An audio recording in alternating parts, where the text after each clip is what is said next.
कहानी की शुरुआत एक बड़े घर से शुरू होती है जिसमें मिन्सू नाम का लड़का रहता था। मिन्सू के पिता का नाम वॉन्ग था।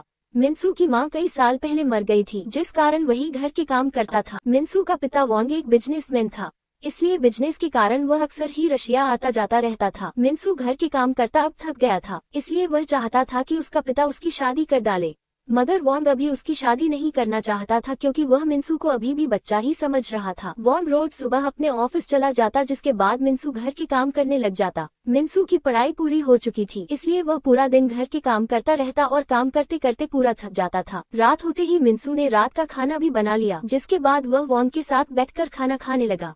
वैसे दोनों बाप बेटे में काफी बनती थी और मौका देखकर दोनों साथ में दारू भी पी लेते थे। दारू पीते पीते आज वॉन्ग अपने बेटे से कहता है कि मुझे पता है कि तुम घर के काम करते करते थक जाते हो, इसलिए मैंने दूसरी शादी करने का फैसला कर लिया है।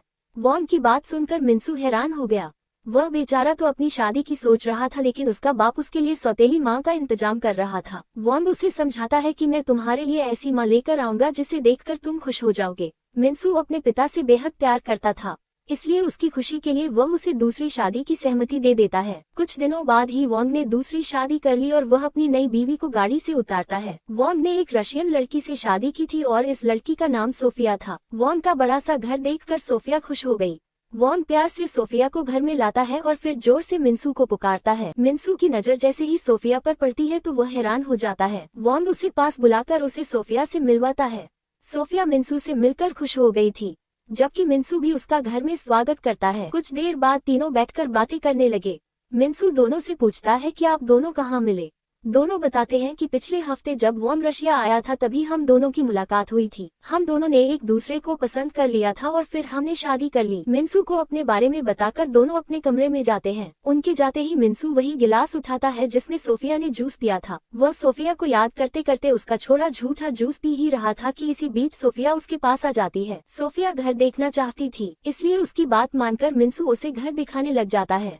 घर दिखाते दिखाते वह सोफिया को अपनी पुरानी तस्वीरें भी दिखाता है। तस्वीरें दिखाते दिखाते मिन्सू की बाजू सोफिया के तरबूजों से छू जाती है। तस्वीरें देखने के बाद दोनों फिर से घर देखने लगते हैं और घर देखते देखते खूब मौज मस्ती भी करते हैं। जल्दी ही सोफिया ने पूरा घर देख लिया, जिसके बाद वह मिन्सू को चूमकर उसका धन्यवाद करती है।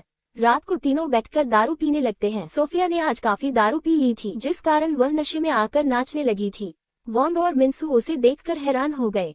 वॉन्ग जल्दी जल्दी उसके पास आकर उसे प्यार करने लगता है।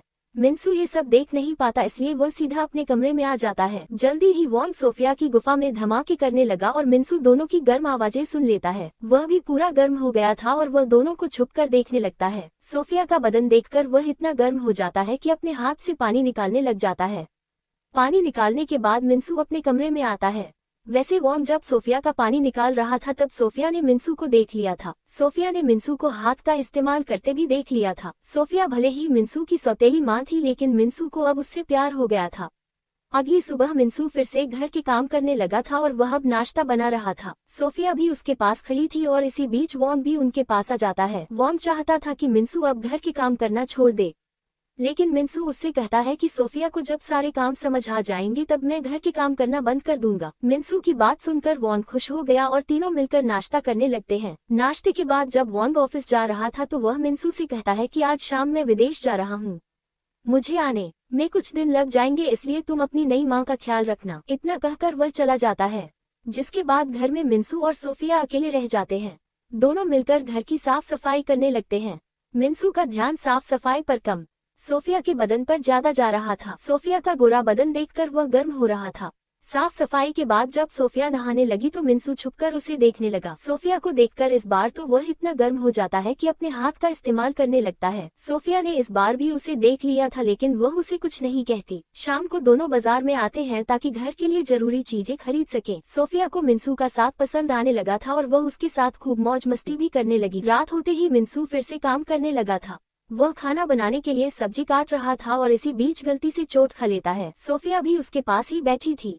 वह जल्दी जल्दी मिन्सू की चोट चूमने लगती है ताकि मिन्सू को आराम मिल सके। सोफिया की इस हरकत ने मिन्सू को फिर से गर्म कर दिया था। इस बार तो वह खुद को रोक ही नहीं पाता और सोफिया को चूमने लग जाता है। सोफिया भी उसका पूरा साथ देती है, जिसके बाद दोनों एक दूसरे का पानी निकालने लग जाते हैं। वैसे भी सोफिया काफी प्यासी लड़की थी। वॉन्ग उसकी प्यास बुझा नहीं पाता था, लेकिन मिन्सू ने उसकी प्यास अच्छे से बुझा दी थी।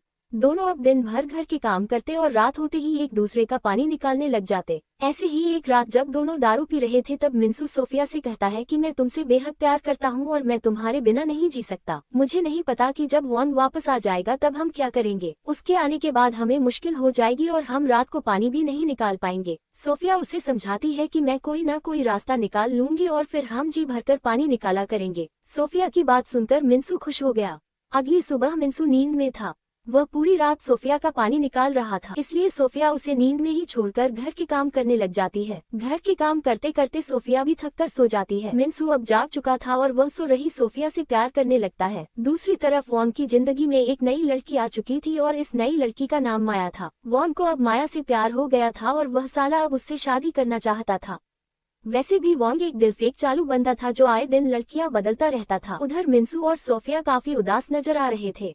दोनों के पास अब कुछ ही दिन बचे थे क्योंकि वॉन्ग अब कभी भी आ सकता था। वैसे दोनों ने साथ साथ रहने का फैसला कर लिया था और दोनों अपने फैसले से बेहद खुश नजर आ रहे थे। कुछ दिनों बाद वॉन्ग घर वापस आ जाता है। उसे देखकर मिंसू उदास हो गया जबकि सोफिया उसे गले लगाकर उसका स्वागत करती है। मिंसू को उदास देखकर वॉन्ग उससे उदासी का कारण पूछता है। मिंसू झूठ बोलता है कि मुझे आपकी याद आ रही थी। वॉन्ग उसके झूठ को सच मान लेता है और फिर उसी के सामने सोफिया को चूमने लग जाता है। मिंसू सोफिया को किसी दूसरे के साथ नहीं देख सकता था, इसलिए उसे बुरा लग रहा था। कुछ देर बाद तीनों मिलकर खाना खाने लगे थे। इस बार भी खाना मिंसू ने बनाया था, इसलिए वॉन्ग को खाना काफी पसंद आ रहा था। मिंसू खाना नहीं खा रहा था। वॉन्ग उसे भी खाना खाने को कहता है, लेकिन मिंसू झूठ बोलता है कि मेरी तबीयत ठीक नहीं। उसकी बात सुनकर वॉन्ग सोफिया से प्यार करने लगा। वैसे मिंसू की नजरों के सामने सोफिया किसी दूसरे के पास बैठी थी, इसलिए मिंसू को खाना जहर की तरह लग रहा था।